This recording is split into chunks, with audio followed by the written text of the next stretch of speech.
नमस्कार, मी संदीप चव्हाण आणि आपण पाहताय टॉप न्यूज मराठी. मगाच्या लाईव्ह मध्ये म्हटल्याप्रमाणे मी 9 वाजता परत आलोय, कारण बीड मध्येच 3 हत्या आणि तपास फिरतोय केवळ एकाच नावाभोवती.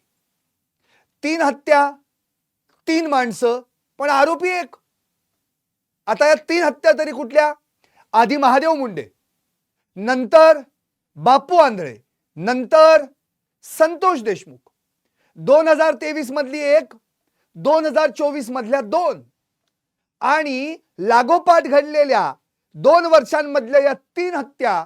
पण नाव मात्र या सगळ्या हत्यांमध्ये मुख्य आरोपी म्हणून येतंय ते वाल्मिक कराड. आता या वाल्मिक कराडनं केलेल्या उद्योगापायी 3 माणसांचे जीव गेलेत. महादेव मुंडे 21 ऑक्टोबर 2023, बापू आंधळे 29 जून 2024 आणि संतोष देशमुख 9 डिसेंबर 2024. आता या सगळ्या प्रकरणांमध्ये या तिन्ही कुटुंबांची माणसं न्याय कुणाकडे मागणार? अर्थातच पोलीस, कोर्ट किंवा सरकार. आता यामध्ये संतोष देशमुख या प्रकरणात न्याय मागण्यासाठी अख्खं कुटुंब आणि कुटुंबासोबत अख्खा महाराष्ट्र उभा राहिला. त्यानंतर 20 महिने लोटले तरी देखील आपल्या पतीला कोणी मारलं, का मारलं, कशासाठी मारलं, न्याय मिळत नाही. बोलल्यानंतर महादेव कुटुंब म्हणजे महादेव मुंडेंचं कुटुंब म्हणजे ज्ञानेश्वरी मुंडे या त्यांच्या पत्नी आहेत, त्यांनी विष प्राशन केल्यानंतर या घटनेला वाचा फुटली, तपासाला गती आली. आणि आता तिसरं प्रकरण म्हणजे बापू आंधळे.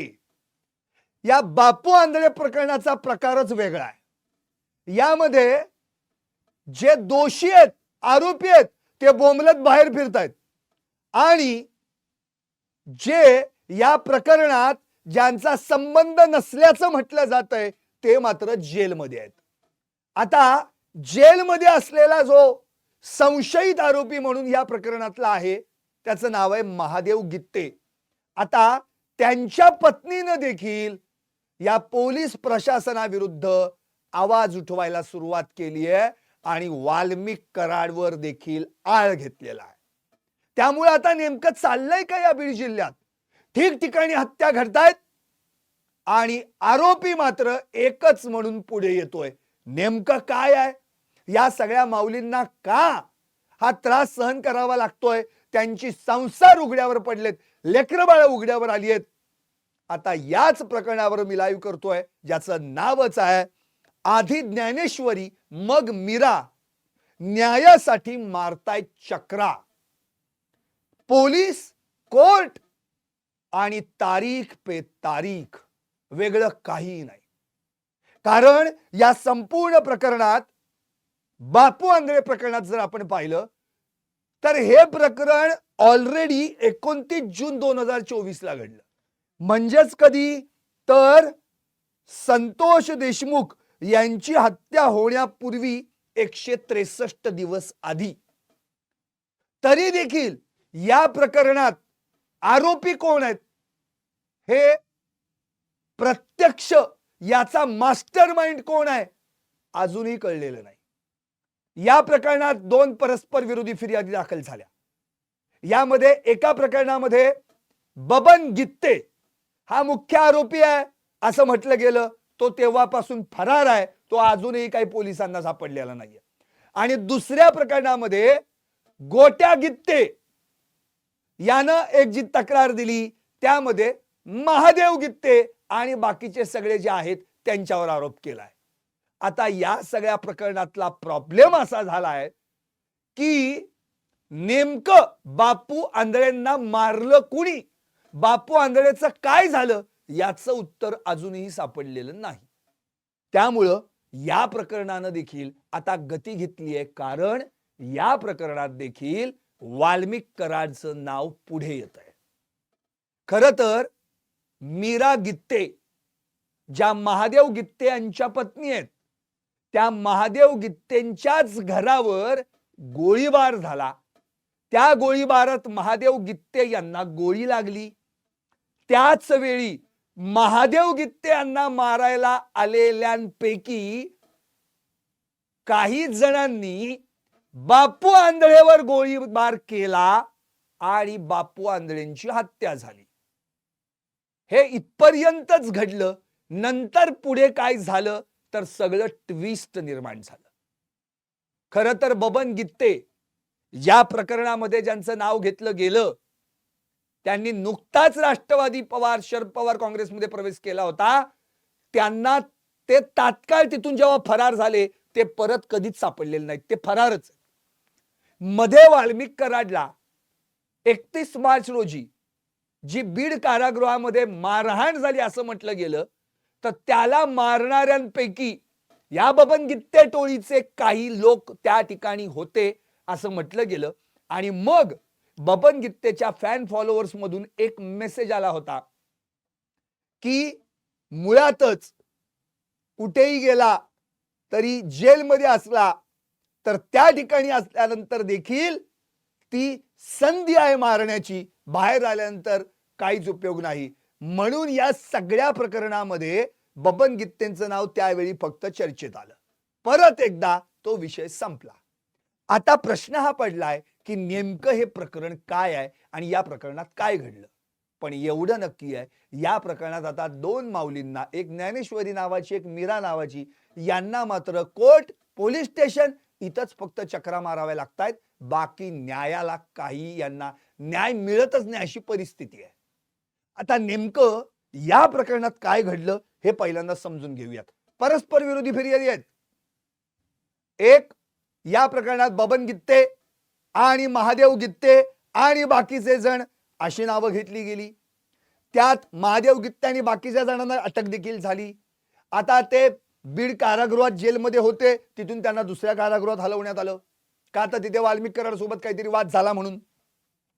पण महादेव गित्तेचं म्हणणं आहे की आम्हालाच या प्रकरणात मुद्दामून अडकवलं गेलंय आणि कारागृहात देखील आम्हालाच मारहाण झाली होती. तर या प्रकरणात नेमकं काय घडलं? 9 डिसेंबर 2024 रोजी मस्साजोगचे माजी सरपंच संतोष देशमुख यांची हत्या झाली. त्याच्या आधी 163 दिवसांपूर्वी म्हणजे 29 जून 2024 रोजी मरळवाडीचे सरपंच बापू आंधळे यांची परळी शहरातच हत्या झाली. या प्रकरणी परस्पर विरोधी फिर्यादी दाखल झाल्या. आता त्यातल्या एका फिर्यादीत एका आरोपीचं नाव वाल्मिक अण्णा असं आहे. या वाल्मिक अण्णावर हा अण्णा कोण हा प्रश्न पडला. शेवटी चार्जशीट मधून त्याचं नावच वगळण्यात आलं. कारण अंजली दमानिया, जितेंद्र आव्हाड यांनी या सगळ्या प्रकरणाचा पाठपुरावा केल्यानंतर अंजली दमानिया जेव्हा स्टेशनला फोन केला त्यावेळी माहिती मिळाली की चार्जशीट मध्ये नुसतंच अण्णा म्हटलं. अण्णा कोण, कोणावर आम्ही तक्रार दाखल करणार, कोणावर फिर्याद घेणार आणि कोणाला आम्ही अटक करणार. आता महादेव गित्ते यांना अलीकडेच या संदर्भात एक माहिती दिली आहे की 307 मधून त्याचं नाव वगळण्यात आलंय, पण 120B मध्ये तो आहे आरोपी म्हणून. आता या प्रकरणामध्ये खरं तर परळी शहरात 29 जून 2024 ला जी घटना घडली त्या प्रकरणी ज्ञानबा उर्फ गोट्या गित्ते आणि महादेव गित्ते यांनी परस्पर विरोधी फिर्यादी दाखल केल्या. महादेव गित्ते जो आता जेलमध्ये आहे, अजून त्याचा जामीन झालेला नाही, त्याचा जामीन व्हावा यासाठी त्याची पत्नी कोर्ट आणि पोलिसांच्या चक्रा मारतीये आणि अक्षरशः त्या ठिकाणी तारीख पे तारीख याच्याकडे तिच्या हाती काही लागत नाहीये. दुसरी गोष्ट, बबन गित्ते, आता गोट्या गित्तेने काय फिर्याद दिली ती बघा. बबन गित्ते यांनी बापू आंधळे यांची गोळ्या मारून हत्या केली. तर महादेव गित्ते यांनी दिलेल्या फिर्यादीनुसार काय आहे, त्यांना जीवे मारण्यास आलेल्यांपैकी कुणीतरी बापू आंधळे यांच्यावर गोळीबार करून त्यांची हत्या केली. आता या प्रकरणात बबन गित्ते फरार आहे. पण वाल्मिक अण्णा हा नेमका कोण आहे हा प्रश्न आता समोर येतोय. पण महादेव गित्ते यांनी मात्र स्पष्ट केलंय की वाल्मिक कराड यानंच आम्हाला या प्रकरणामध्ये गुंतवलेलं आहे. मीरा गित्ते त्यांच्या पत्नीने देखील हाच आरोप केलेला आहे. आता नेमकं त्या दिवशी काय घडलं यावर आपण लक्ष देऊयात. महादेव गित्ते यांनी दिलेली फिर्याद 29 जून 2024 रोजी दुपारी 4 ते 5 च्या सुमारास बापू आंधळे, सोमनाथ सलगरे, सनी देवडे हे तिघेजण माझ्या घरी आले आणि तुला वाल्मिक अण्णांनी बंगल्यावर बोलावलंय, आम्ही तुला घ्यायला आलो आहोत असं म्हणाले. इथं वाल्मिक अण्णा हा शब्द हा फिर्यादीत आलाय. नंतर मी त्यांच्यासोबत जाण्यास नकार दिला असता तू आला नाहीस तर तुला मारून टाकायला सांगितलं आहे असं धमकावलं. तुला संध्याकाळी कळेल असं म्हणून ते निघून गेल्यानंतर साधारण 1 तासानंतर माझे शेजारी बाबासाहेब सातभाई यांचा मला फोन आला. 15 ते 20 लोक तुला मारायला येणार आहेत, तू घराच्या बाहेर येऊ नको असं त्यांनी फोन करून सांगितलं. त्यानंतर साधारण 1 ते 1.5 तासानंतर म्हणजे सायंकाळी 6:30च्या सुमारास मला घराबाहेरून शिवीगाळ करायला सुरुवात झाली. मी घराबाहेर येत नाही म्हणून त्यातल्या कुणीतरी एक वीट दरवाजावर भिरकावली. मी बाहेर आलो नाही म्हणून कुणीतरी पिस्तुलातून हवेत 2दा फायर केले. एवढं होऊनही मी बाहेर आलो नाही म्हणून त्यांनी माझ्या दरवाजाजवळ उभ्या असलेल्या स्कॉर्पिओ गाडीची तोडफोड करायला सुरुवात केली. मग मात्र मी घराबाहेर आलो तेव्हा माझ्या दारात बापू आंधळे उभा होता. म्हणजे मरडवाडीचे सरपंच बापू आंधळे त्या ठिकाणी उभे होते. म्हणजे बापू आंधळे हे वाल्मिक कराडनं जी माणसं पाठवली त्यामध्ये होता. पुढे त्याच्या हातात पिस्तूल होतं. त्यानं मला शिवीगाळ करून माझ्या छातीत बुक्की मारली. मी थोडासा मागे सरकल्यावर मला बापू आंधळेच्या पाठीमागं धनराज उर्फ राजेभाऊ फड, रघुनाथ फड, ज्ञानबा उर्फ गोट्या गित्ते, सनी देवडे, सोमनाथ सलगरे दिसले. त्यांच्या हातातही कोयता व पिस्तूल होता. बापू आंधळेनं परत हवेत एक फायर केला आणि मला शिवीगाळ करत पुन्हा फायरिंग सुरू केली. त्यातली एक गोळी माझ्या पोटाला लागली. या 6 जणांच्या पाठीमागं उभ्या असलेल्या आणखी 10 ते 15 अनोळखी लोकांनी आरडाओरडा करायला सुरुवात केली. गाडीवर विटा मारायला सुरुवात केली. याच दरम्यान गोट्या गित्ते यानं कोयत्यानं माझ्या उजव्या हातावर वार केला. तेवढ्यात मी नावं घेतलेल्या 5 ते 6 जणांपैकी कुणीतरी म्हणालं, अण्णांनी जे सांगितलंय ते करा. नंतर त्यांनी फायर केलेल्या गोळ्यांपैकी एक गोळी बापू आंधळेला लागली आणि तो खाली पडला. त्यानंतर सर्वजण पळून गेले. नंतर मी जखमी अवस्थेत स्कॉर्पिओ गाडी काढली, दवाखान्यात जायला निघालो. जलालपूर ते टोकवाडी मार्गे साकुरच्या पुढे आल्यानंतर अतिरक्तस्रावामुळे मला चक्कर आली आणि त्याच अवस्थेत ब्रेक मारून मी कशीबशी गाडी थांबवली. त्याच दरम्यान पाठीमागून येत असलेल्या गाडीतील 2 व्यक्तींनी माझ्या अवस्थेबाबत माझा धारूरचा मित्र रोहित गायकवाड याला फोन करून कल्पना दिली. अखेर त्याच्या सांगण्यावरून त्यांनी मला केस दवाखान्यात नेलं आणि तिथून अंबाजोगाई येथील सरकारी दवाखान्यात दाखल केलं. माझ्या आणि माझ्या परिवाराच्या जीवितास धोका आहे असं महादेव गित्ते यांनी फिर्यादीत म्हटलं. आता ही झाली महादेव गित्ते यांची फिर्याद. गोट्या गित्तेनं महादेव गित्ते, बबन गित्ते आणि त्याचे बाकीचे साथीदार यांच्या विरोधात कंप्लेंट दिली. काय गोट्या गित्तेनं असं म्हटलंय की महादेव गित्ते यानं माझ्यावर गोळी झाडली. ती गोळी माझ्या छातीच्या उजव्या बाजूला लागली. त्यानंतर मुकुंद गित्ते, राजेश वाघमोडे यांनी मला मारहाण केली. आता मला एक प्रश्न पडलाय जो अख्ख्या बीडला, अख्ख्या महाराष्ट्राला पडला असेल. ज्याला गोळी लागली तो माणूस जखमी होणार, अर्थातच तो दवाखान्यात ऍडमिट व्हायला पाहिजे. आता ही घटना घडली 29 जूनला. संतोष देशमुख यांची हत्या झाली 9 डिसेंबरला. म्हणजे मध्ये साधारण 5-6 महिने गेलेले आहेत. एकतर गोट्या गित्ते विरोधात कंप्लेंट दाखल झालेली आहे 29 जूनलाच, जी घटना घडली बापू आंधळेच्या प्रकरणात. तेव्हापासून गोट्या गित्ते फरार आहे. पण ज्याला गोळी लागलेली आहे असं गोट्या गित्ते म्हणतोय, तो गोट्या गित्ते 31 डिसेंबरला वाल्मिक कराडला शरण आल्यानंतर जेव्हा पुण्यातून बीडला नेलं जात होतं त्या ताफ्यात हा काय करत होता. तेव्हा तर 5-6 महिन्यात एकतर हा कुठेतरी दवाखान्यात ऍडमिट असायला पाहिजे होता. छातीत गोळी लागली होती ना, आणि त्यामुळे हा पकडला गेला पाहिजे होता. पण बोंबला तो तर बोंबलतच फिरतोय. आणि या गोट्या गित्तेला गोळी लागली असती तर कुठे ना कुठेतरी त्याची नोंद झाली असती. पण गोट्या गित्तेनं जे म्हटलंय की मला गोळी लागली ती लागलेली नाहीच आहे म्हणून तर गोट्या गित्ते 6 महिन्यांनी आपल्याला दिसला तो वाल्मिक कराडच्या ताफ्यात. अण्णा माझा विठ्ठल सदैव अण्णा सोबत, हे तर त्याचं रील होतं. आता महादेव गित्तेनं जे म्हटलं की मला गोळी लागली, मला बापू आंधळेंनी केलेल्या हवेत फायरिंग मध्ये गोळी लागली, हे खरं आहे का खोटं आहे? तर हे खरं आहे. कारण महादेव गित्ते हे प्रत्यक्ष हॉस्पिटलमध्ये ऍडमिट होते. आताही आपण काल परवा त्यांचा बाईट बघितला तेव्हा देखील त्यांच्या हातापासून दुसऱ्या हातापर्यंतचा तो बेल्ट लावलेला दिसतोय. त्यावेळी त्यांनी ऍडमिट होऊन उपचार केल्यानंतर ते जेलमध्ये जाऊन जमा झाले. त्यांचे साथीदार ते पण जमा झाले. आता इकडे गोट्या गित्ते आणि त्याची जी नावं घेतलेली आहेत महादेव गित्तेनी, रघुनाथ फड आणि बाकीची, ते बाकीचे पण अटक झाले. पण यातली 2 माणसं अटक झाली नाहीत. राजे भाऊ म्हणजेच धनराज फड आणि गोट्या गित्ते हे दोघही फरार आहेत. आणि परवाच मीरा गित्ते म्हणजे महादेव गित्ते यांच्या पत्नी यांनी थेट आरोप केलाय की या धनराज फड आणि गोट्या गित्तेनं माझ्या डोळ्या देखत बापू आंधळेंवर गोळीबार केला. आता हा गोळीबार कुणी करायला सांगितला? महादेव गित्तेंचं एक स्टेटमेंट या फिर्यादीमध्ये आहे, अरे आपल्याला अण्णांनी काय सांगितले ते आधी करा आणि मग कुणीतरी त्यांना गोळी मारली. आता प्रश्न हा पडलाय याच्यामध्ये वाल्मिक अण्णा हा जो शब्द आलाय, हा अण्णा कोण? यावरनं चार्जशीट मधून हा पूर्ण नाव नाहीये म्हणून वगळण्यात आलं. आताच परवा वाल्मिक कराडच्या डिस्चार्ज ऍप्लिकेशनच्या वेळी देखील त्याच्या वकिलांनी हाच मुद्दा मांडला होता की अण्णा या शब्दावरून फक्त वाल्मिक कराड याला गोवण्यात आलेला आहे.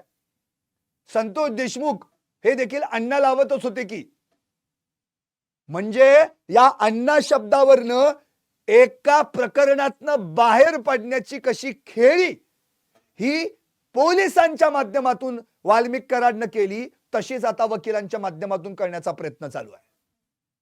म्हणजेच या संपूर्ण प्रकरणात आता हा प्रश्न हा उरतो, ज्याला गोळी लागली असं ज्यांनी म्हटलंय तो बाहेर बोंबलत फिरतोय, तो अजूनही फरार आहे.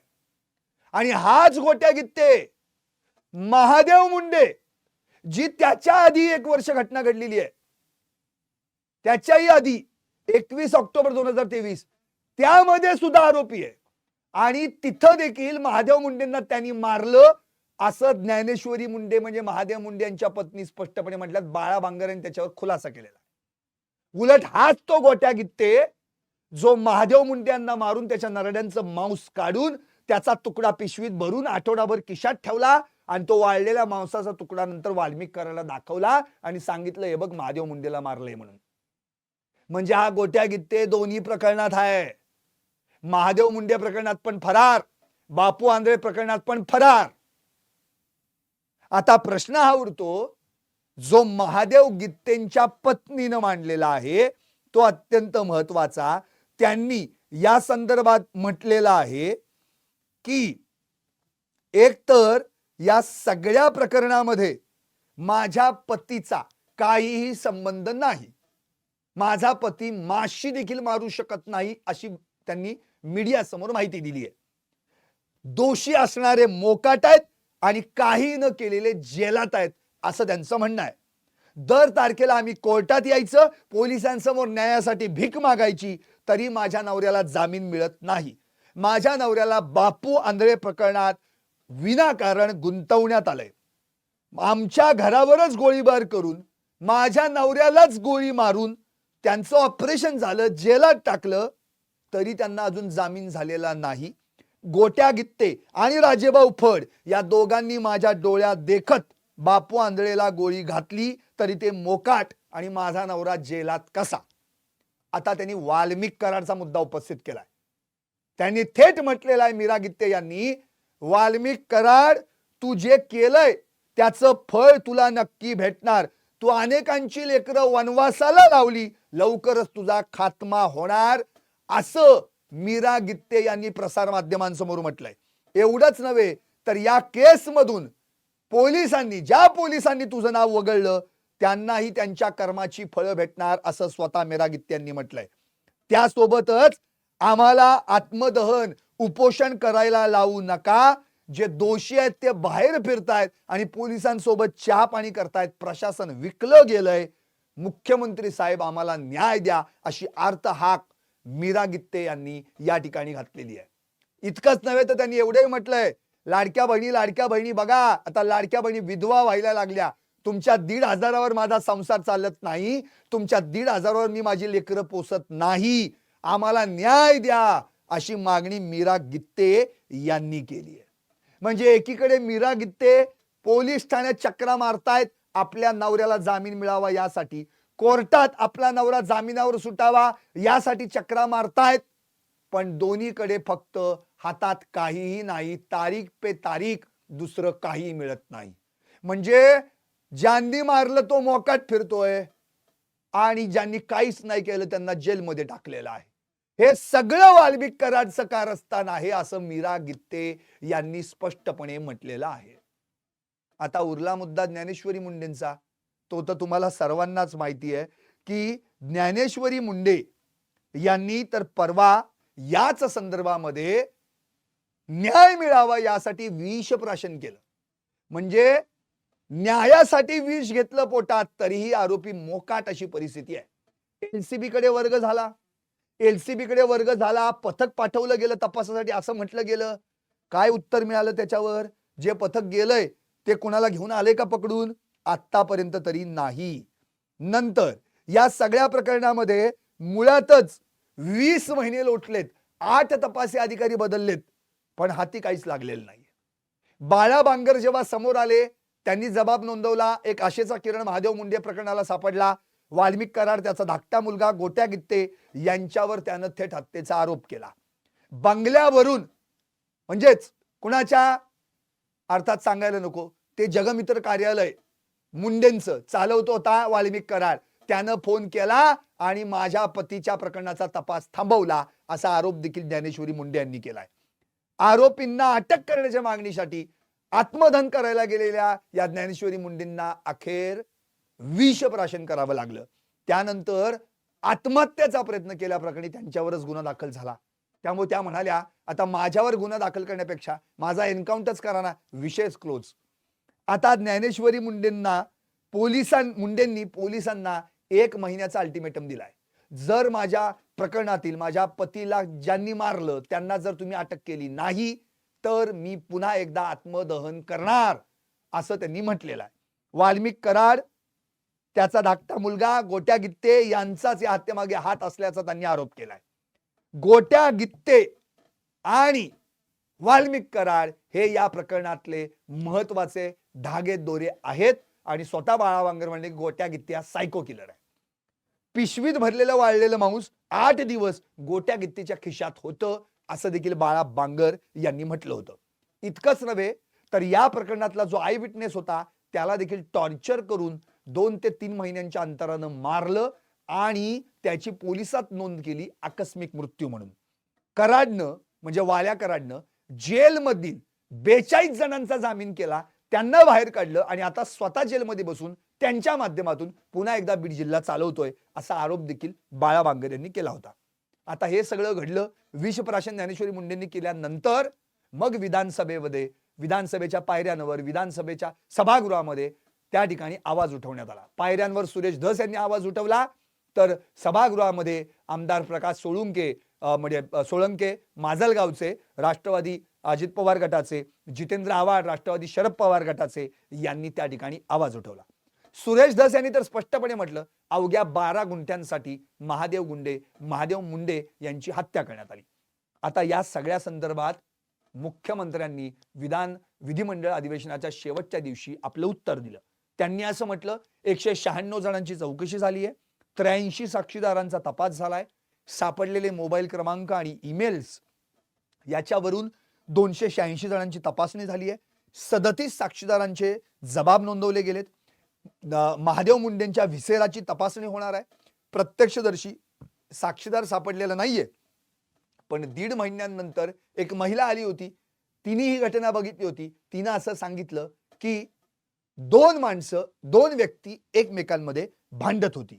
आता डंप डाटा जो आहे तो 150 मोबाईल क्रमांकांचा डंप डाटा जो आहे त्याची आता तपासणी सुरू झालेली आहे. आणि लवकरात लवकर या प्रकरणातील आरोपी अटक होतील, कुणालाही पाठीशी घालणार नाही, असं स्वतः मुख्यमंत्र्यांनी उत्तर दिलं.